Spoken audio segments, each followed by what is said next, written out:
Hello everyone, this is Peak Entertainment and we are back again, and here now we have an episode standout review, and this comes from The Mandalorian Season 2, Chapter 11, the episode titled The Heiress.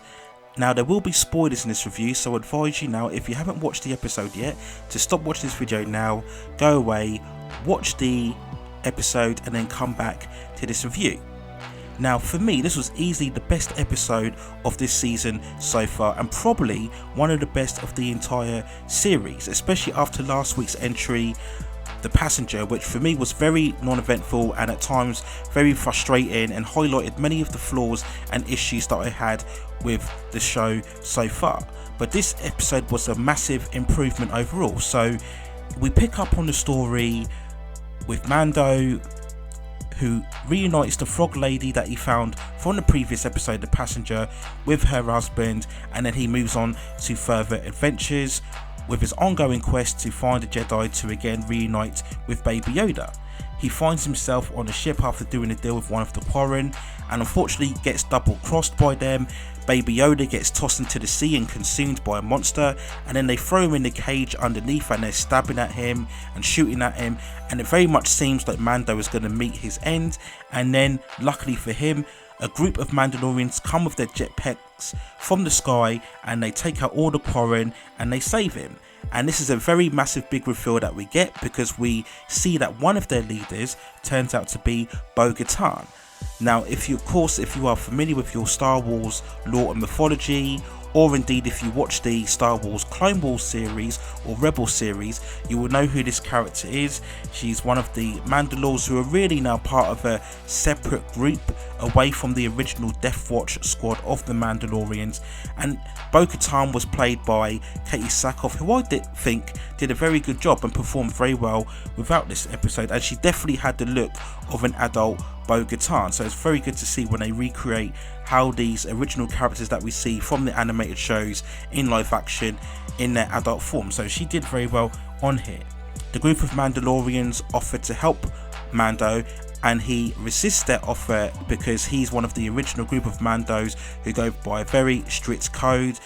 They don't like the fact that he takes his helmet off, so he rejects the offer. But later on, when he finds himself under attack by the rest of the Quarren group who want to avenge the death of the fallen from the boat, the Mandalorians come through and they save Mando once again, and they strike a deal where if he helps them to infiltrate cargo ships that contain weapons, then they will help him locate the Jedi.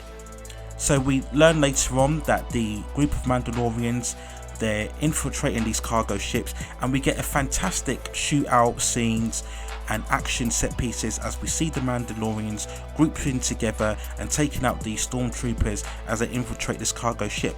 And I love the pacing and the tone of these action sequences, and also the soundtrack, which had this very kind of techno electro beat about it. Again, just gave the episode a lot of pop and a lot of energy and made you compelled to watch it. So this is a pleasure to watch these sequences.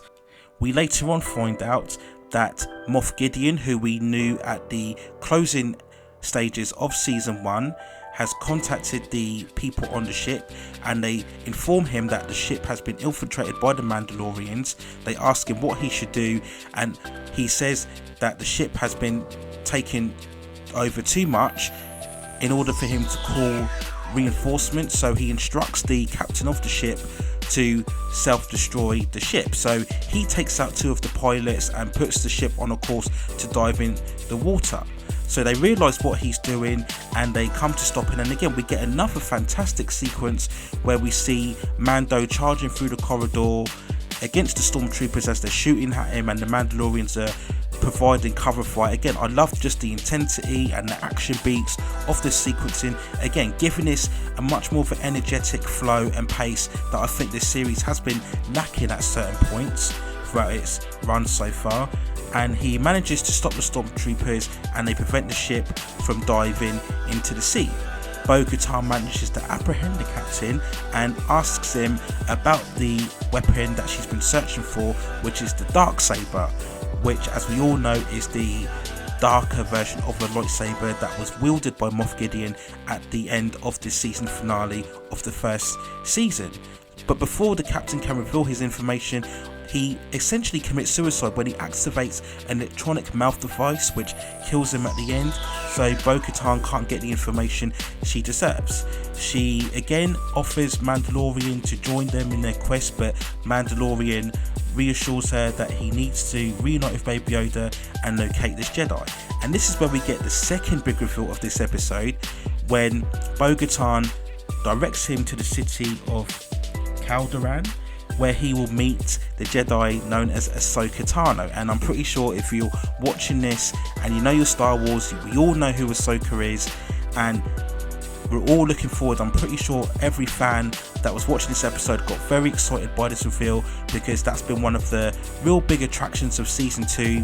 As we all know, Rosario Dawson has been cast in the role of an adult Ahsoka, so we're all very excited and interested to see what will Ahsoka look like in her adult form. And I'm pretty sure if it's not the next episode, then it must surely be the episode after, where we will see Ahsoka make an appearance. So I'll be very interested to see what role Ahsoka will play in terms of this story and the overall part of the galaxy. What has she been up to? What has she been doing? Will she be even more powerful of a Jedi than what she has been, as we saw her development through both Clone Wars and Rebels? And that's why I like this episode, because it was very lean, it was very tight, it was very pacey and action packed.